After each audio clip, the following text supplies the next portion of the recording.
Live from Atlanta, Georgia, it's the Zack Ballinger Show, where we help you find your passion through, where we help you find your direction through passion and purpose. My name is Zack Ballinger. I am your host. Thank you guys so much for joining us today. We've got a special guest. Before we get started, this is unlike any other format. We're going to begin doing this in 2021. We're going to be going live and asking you guys to actually fill in as far as career questions. We're going to be inviting a coach every other month. And really, this is about you. This is about your career life, your direction, your passion, your purpose, and whatever questions you guys are going through. And I have a great guest with me today, Executive Career Coach Terry. Thank you so much for joining the show today. Zack, thanks for having me. I'm really excited to answer some questions today. Yeah, it's been so long since I've done a show, I kind of forgot where I was. So I'm glad you're here with us. So the first kind of question I want to get from you, you're a executive career coach. You work with individuals all the time. And I often get this question. I've got a book up around it, but I want to get your feedback and have you answer. Can you really find a job you love and you enjoy while making money? Absolutely. Quite frankly, I think that you will not make a lot of money and enjoy your life in the long term if you don't take into consideration your own desires and your own natural motivations.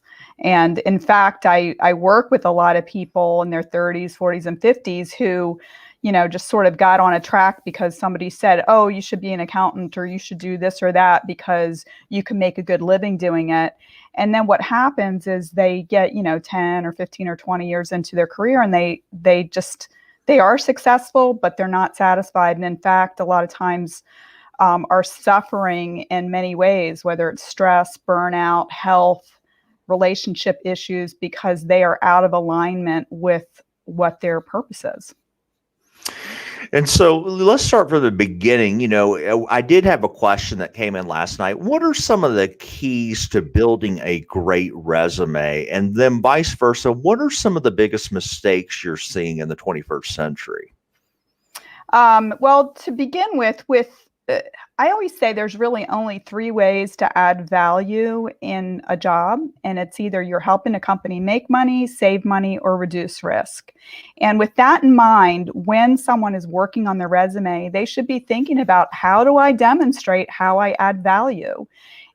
Too many of the resumes that I see read like job descriptions, not like value propositions. And that's what people should be demonstrating with their resume. Like, this is how I have added value in previous roles that I had. And, what I tell my clients to do is think back over their career to success stories and to write them up in what I call the PAR method, which is what was the problem, what was the action, and what was the result. And if at all possible, demonstrate some sort of metric associated with that. So did it save a certain amount of time? Did it reduce the expenses by a certain amount, etc.? Because that shows value. And then vice versa, what are some mistakes that you kind of see on a resume? You're reviewing one and you just keep seeing the overall theme keep popping up. I guess there's a couple of them. I think one of them is that a lot of times people just try to pack as much as possible on their resume, where they'll just, you'll look at it and there's just like a solid wall of text in how people describe what they do.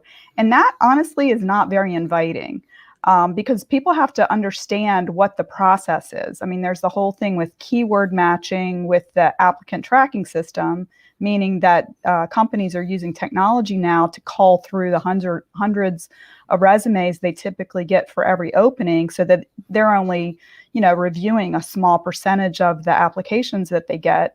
But eventually a human is going to look at these resumes to review. They basically are going to look at a pile and say, okay, I've got my yes pile and my no pile. And if there's a resume that just is not inviting to read, they're not going to read it. So giving a little bit of air and being selective about what you put on your resume. The resume is not there to be a comprehensive history of everything you've ever done in your career. It really should be what are some relevant experiences that you've had that relate to the job that you're applying for? Gotcha. And on the side, I'm just looking through some of the questions that came in.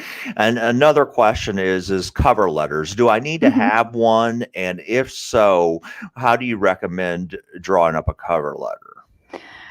Ideally, yes, you should have a cover letter. Although I will say that it's a kind of a bit of a controversial question because when I was a hiring manager, I very rarely got cover letters. I worked for a big corporation, and I don't know if HR just didn't download them or if a lot of people didn't use them. But cover letters really can be a differentiator if you make the first cut. Typically, somebody's not going to look necessarily at the cover letter when they're making the first kind of review of the applications that come in. But once they have narrowed it down, they're probably going to take a look at the cover letters and say, oh, okay, well, why does this person really want to come work for our company? And you can use the cover letter to sort of differentiate yourself. Another situation that cover letters are very helpful in is if you're doing a significant pivot from what you've done in the past. So if you're doing, if you're pivoting to a new industry, or if you're trying to go from HR into marketing or something like that, explaining why you'd be a good candidate, you can use the cover letter to do that. And then to answer the second part of your question in terms of how to lay out a good cover letter, I prefer sort of, just a one-page cover letter. The first paragraph is get right to the point of the job that you're applying for. And then maybe one sentence that talks about why you'd be a good candidate in terms of, it could be that, you're looking for someone that has 20 years of experience. I think I'm a good candidate because I've worked in this industry for X amount of years, or something like that. And then I think that taking the middle part of the letter and putting some really strong bullet points in, and it could be like some project that you've worked on that or some other kind of accomplishment that you have that relates directly to what they're looking for. And again, those PAR stories, the problem, action, result stories with the metrics, are great things to pull out and say, maybe just have 5 or 6 of them that demonstrate why you're a really good candidate. And if they interviewed you, that they'd see the value that you bring. And then for the closing, just again, reiterating your interest and providing contact information. So your email address and your phone number. And so the next question that comes in that says, I'm an engineering student trying to get an internship. I've applied for several. I've sent in my application, my resume. I'm not getting any interviews. Any advice for trying to get an internship while in college? I give everyone the same advice when it comes to job search, which is spend more time networking and less time applying online, because there are absolutely no barriers to entry to applying online. But if you know someone, or you can meet somebody and have a conversation and impress upon them your qualifications, a lot of times people are really willing to give you a shot or make an introduction to somebody who is in a decision-making capacity. How important is LinkedIn and having a profile, and also keeping it up to date, as well as making sure that you're active on there? It's critical. This is where recruiters and companies are. That's the first place that they're going to look for candidates. And there was some research that LinkedIn did about whether what hiring managers and recruiters, how they view people having a photograph on LinkedIn. And it was something like 80% of recruiters said that they would not contact someone who did not have a photo on LinkedIn. And it totally makes sense, because people want to know what they're buying potentially, right? It's kind of like going to the grocery store, and if there's just a package that just has says beans on it or something like that, like doesn't have a picture, doesn't have a brand, you're not going to pick that one up off the shelf. You're going to pick the one that looks like it's got an attractive photo. There's a lot of information on it about what's inside the box. So yeah, I would say definitely, if I had a choice of spending time updating my LinkedIn profile or applying to a bunch of jobs on LinkedIn or Indeed or something like that, I'd spend the time on the profile. Agree with you 100%. I really believe in the networking piece. And, I looked at a statistic the other day that, about 90% of jobs are found through networking instead of using a search engine online. Yeah. And so that's the critical part. Now, what does somebody need to have on their LinkedIn page? What is important? How can you differentiate yourself from anybody else? Okay, well, first of all, have a photo and if at all possible, have a professional photo.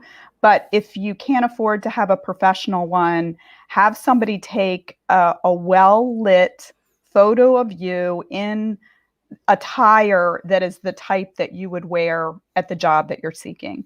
Do not have you on a jet ski with sunglasses on vacation because you think you look good, or at a wedding with your spouse cropped out. That doesn't really parlay a professional image. Secondly, you should think about what are the types, how would you like to be viewed? So are you a marketing leader? Are you, somebody who is great at project management? Think about what the value is that you provide and come up with a headline that demonstrates that. Also, make sure that your profile is complete and that there are no misspellings, that you've got, all of your, years accounted for that you've been working.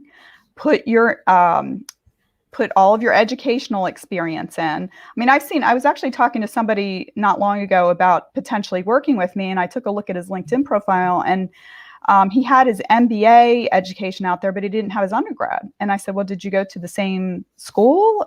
And he said, oh, no. And he didn't even realize he didn't have it out there. But the more complete your story is, the more interest people are going to have in you. Yeah, and I often this is why I don't do a lot of the career coach, and we leave it up to people patient like Terry, is that I get frustrated with students because, a lot of them, the creativity and the technology Generation Z has is amazing. They can navigate technology better than anybody I've ever seen. Yeah. And they're skillful, they're very creative, and you look at their Instagram profiles, their Snapchats or TikToks, the creativity that they put into those is absolutely amazing. And when I always tell students, take that same ability, do some homework, watch some videos, and you'd be amazed at how creative you could actually make your LinkedIn. Now, I'm not saying, make it outside the professional norm, but they can actually, I've seen students create these great, beautiful LinkedIn profiles just simply by investing some time into it. It's not really super hard. If they know how to use Instagram, LinkedIn's easy. Now, I can understand it might seem a little bit boring, but frankly, what's more important for the rest of your life than having a good employer or employment brand, right? I will tell you that I graduated from college in the 80s, back in the, Stone Ages. But some of my first clients as a coach were people that I met, like one person I met at my very first job. And I think LinkedIn is a fantastic way of keeping track of people that you meet. When I first joined LinkedIn, I was really selective. I was like, well, I don't want to ask them to get LinkedIn with me unless I know them really well. And then I'd always go to these conferences and I'd come back with stacks of business cards. And I'm like, what the heck am I supposed to do with this? I don't even remember who the face that goes with this name. And then finally, I just said, okay, I'm going to get LinkedIn with everybody that I met at the conference. And that has served me really, really well. because it's a great way to keep track of people that you meet. That's the purpose of LinkedIn. And, I have gotten business from people that I've met that way. I have connected different people on my network. It's really a gold mine. And I think that a lot of younger people especially, don't really understand it and maybe feel a little intimidated by it because there's like a lot of, old, accomplished people out there, but we all started at the same place. We were all young and inexperienced at one point, and most people who are more experienced understand that students aren't going to be, super knowledgeable and that they're going to ask pretty basic questions, and that's okay. We were all there one time. Yeah, and just some of the ways I encourage students or entry-level professionals, the way to get involved in LinkedIn. One of the things that I do, and it's a pain in the rear, I'll admit, but I actually enjoy doing it because it keeps me in contact with my network, is every time there's a anniversary or birthday, I reach out to every single individual in my network and wish them a happy anniversary and a happy birthday. Another thing is if somebody's won an accomplishment, I'll make sure to like it. It's almost like showing them that I'm involved in their career interest and I'm celebrating their achievements. Maybe if somebody's written an article that I enjoyed reading, I might share it and say, something positive, obviously, not something negative, but something positive out in the career. And I might share it and say, here's some great advice, some tips on job interviewing. And I think the more activity, because LinkedIn is based on an algorithm of activity, and the more you like stuff, the more you comment on stuff, the more you're going to pop up into people's feeds. And that's what I tell students is it's all about activity, searching and asking people, reaching out to people you don't know. I think that's one of the biggest fear things that we have in a society is that we're scared. And me and you, we used to do it because we didn't have a LinkedIn. We had to go up to people and actually talk to them and ask these questions. But, what would be your advice? Because I get this question all the time. What would be your advice if they say, Zach, I'm a student, I'm a little bit shy, I'm kind of an introvert, I don't really like to reach out to people. What would you say to them? How would you kind of motivate them to get started? Well, if you don't ask, you don't get, number one. And everybody's shy. I mean, I talk to people that are like 60 years old and I'll encourage them to, get on LinkedIn. They're like, what if people don't respond? And I'm like, so what? If they don't respond? I mean, I've had people that respond to me a year and a half after I send them a message on LinkedIn, because some people don't go on LinkedIn that much. So if you reach out to someone and they don't respond, don't take it personally. Some people are very selective about who they want to interact with, but other people are very open. And I've actually made friends from people that have reached out to me and said, hey, can we have a cup of coffee? And then we became we just liked each other and we became friends. I think that it's natural to feel a little bit apprehensive if you're reaching out to people that you don't know, but it's way better than the alternative, which is, just sending out a lot of resumes on LinkedIn and Indeed and praying for the best, because a lot of jobs that are out there have already been filled. It's a great point. You're getting rejected because you're not getting those. I mean, you keep submitting applications. That's a way of rejection. So what's the big deal if somebody just doesn't respond to your message? I mean, I would rather somebody not respond to my message than my job application. Yeah. So, and I would also say that, I think it matters how you approach people. Like when I'm working with somebody in job search and I say, okay, you got to get out and start networking. They're like, oh, I don't know what to do. And, what do I do? Go to somebody and say, hey, do you have a job? And I'm like, no, you do not do that. What you do is you say, starting to explore the next chapter in my career. I think that what you do looks really interesting and I'd like to learn a little bit more about it. Can I get 15 minutes on your calendar? And most people love to talk about themselves and how they got to where they are. And one of the other things to keep in mind in networking is to keep it reciprocal. Like when you get to the end of the conversation, like even if you're 21 and you're talking to a 60-year-old, when you get to the end of the conversation, say, is there anything I can do for you? Because you might think like, what can I offer this, executive? You never know. Like, it could be that like my daughter is just got into your university and I'd love for you to get on the phone with her and tell her what it's really like. You never know what other people's needs are, but even if they say, no, I'm fine, just the fact that you've offered shows graciousness.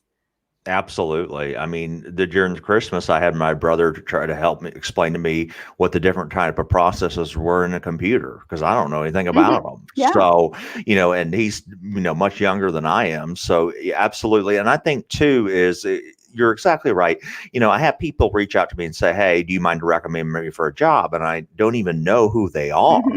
And that's a part of networking is exposing yourself, getting that network where you trust, that relationship building. You're revealing a little bit about yourself, but you're also caring about that person's needs and wants and goals. And then as you get to know them over time, then I'm happily, willing to endorse them. But the last thing I think a lot of professionals want to do is be like, oh yeah, you should hire Sally. I've known her for a whole day. No.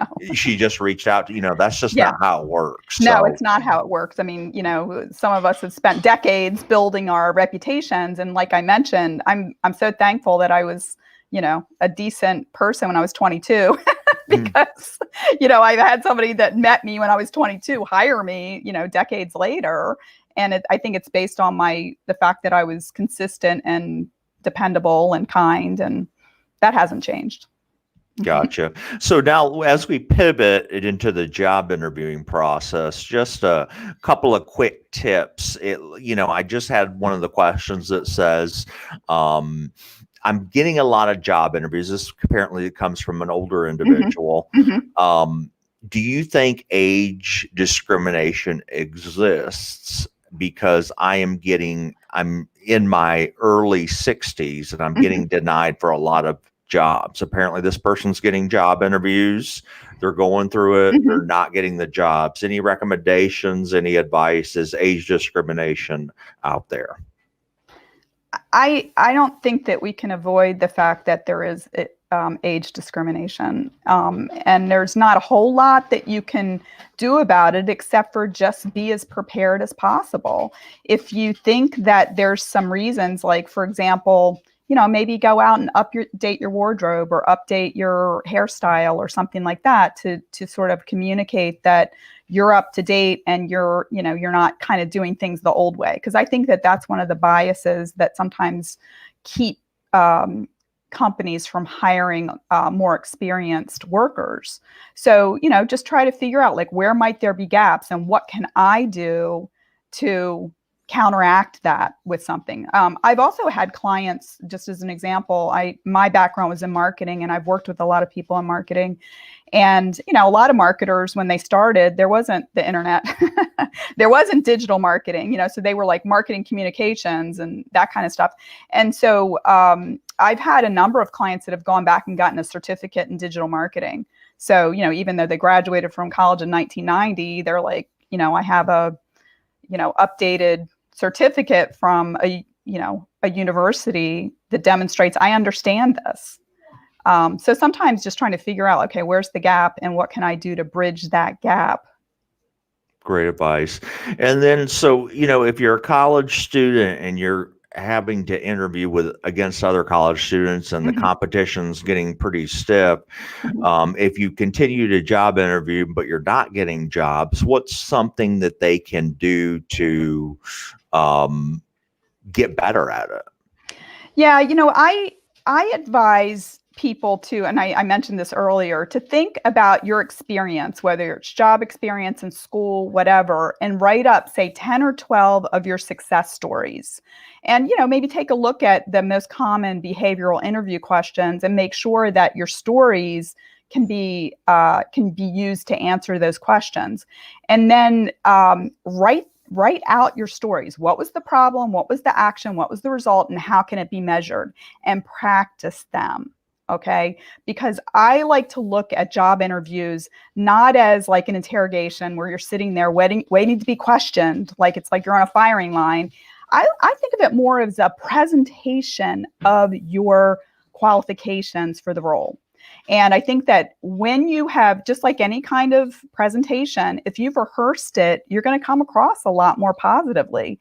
And that also will, keep you from feeling like the deer in the headlights. Oh my gosh, what are they going to ask me? Because when you feel that way, your natural charm and personality can't come through because you're spending so much time wondering what's the next question going to be? Am I going to be ready for it?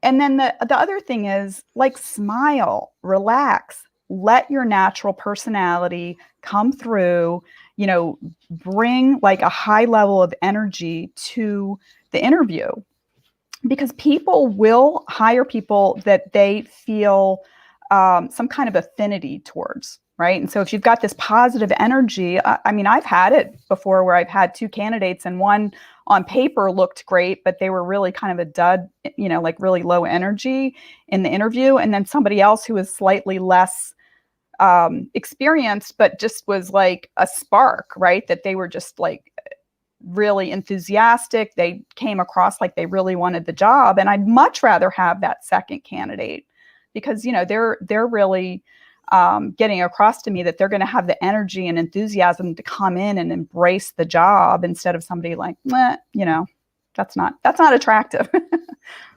Practice. Yeah. And, guys, also, too, if you're in college, make sure to get those career center services. I work with them a lot. A lot of them people are professionals. And what Terry's saying, what you do is you can practice and actually do mock interviews where you sit down with a professional, go over these. Because I often tell students, if you're repeating a bad answer in an interview and you continue to do it, guess what? You're never going to learn that's a bad answer because you're only telling that to the hiring manager. Right. And nowadays, corporations only give you a certain amount of feedback. I remember one time I was job interviewing an individual. I said, well, what's your biggest weakness? And he said, well, I have a hard time getting out of bed in the morning. And for me and the role and get this, Terry, the role was an independent role where you don't clock in. You have to, be self-sufficient and go out there and work. So, obviously he didn't get moved forward, but I kind of felt sorry for him that day because I knew that if he kept using that, and maybe he didn't mean it that way. I don't always like getting out of bed in the morning. I mean, who does? Yeah. But if you say that on an interview that's in an independent role, it's probably not a weakness you want to use in an interview. So, no. I've got a tip. I've got a tip on that one because that I think is one of the questions that causes people to, really kind of get that cold sweat running down their back, right? Because it's sort of like they're asking you to you don't want to say anything bad, right? Right. But what I've actually observed with the many clients I've worked with is that usually people's biggest weakness is their biggest strength overused. So, for example, if somebody's, very detail oriented, well, under most circumstances, that's a good thing. If being super detail oriented keeps you from finishing the project because, you think that everything always has to be perfect, even if you're going to miss the deadline, that's a problem. And so what I tell my clients to do is think about a time when you overused your strength and it caused a problem. And tell that, say, I'm a detail-oriented person, but I've found that sometimes I'm too perfectionistic and it's gotten in the way of me getting stuff done. And then tell a story. So, so that's really your problem. Tell a story and what you learned and what you do now. The result is now when I run into this, I just remind myself that, done is better than perfect. Yeah, and that's great advice. I love that too. And I always tell students too, what I do in that question, I actually write down about 20 things, and I already know them offhand because I do this all the time, but about 20 things that I'm weak at, because I'm weak at a lot of different things in my life. And so I can improve in a lot of different areas. And I write down 20 and I look at the details and the responsibilities of the job, and I'm going to give you the least detrimental one to the job. And then I'm going to focus on that. And then I'm going to tell you how I'm going to get better. So, for example, when I was in pharmaceutical sales, the one thing I wasn't good at and always needed to improve on was the science aspect of it. I mean, I'm not a doctor. I have a 4-year degree in marketing, but in pharmaceutical sales, they want you to sell. So they knew that was an area. So that was one of my weaknesses that I always did. And that was the way I try to explain that I was trying to overcome, is continue to talk to doctors and learn about science, subscribe to magazines, continue to learn in conferences, and as well as studying disease state awareness. So absolutely great advice. So Terry, if someone wants to, maybe because you do this for full time, you're a career coach, let's say somebody's watching this and they're like, I really want to work with a career coach, and they've watched your interview today and this is something they're interested. How can they get in touch with you, and where can they find you? They can find me at my website, which is terrybmcdougall.com. And also I'm on LinkedIn at Terry B. McDougall. That's my handle. And everybody out there, I hear this all the time. They're like, Zach, who do I make my first LinkedIn contact with? And I always tell you me, and that might be kind of awkward because you're actually seeing me. But Terry just offered you a way to link in with her, and you can be your first contact if you don't have it yet. I would love to be LinkedIn with you. So, Terry, we'll link in your website at the end of this. We need to do this again. I really enjoyed it. I think this was very, according to the people asking questions, this has been very informative, and, we could go on all day, but thank you so much for taking some time and giving back, as well as connecting with my audience. Zach, thanks for having me. I really enjoyed it. All right. Well, take care, and Happy New Year to you.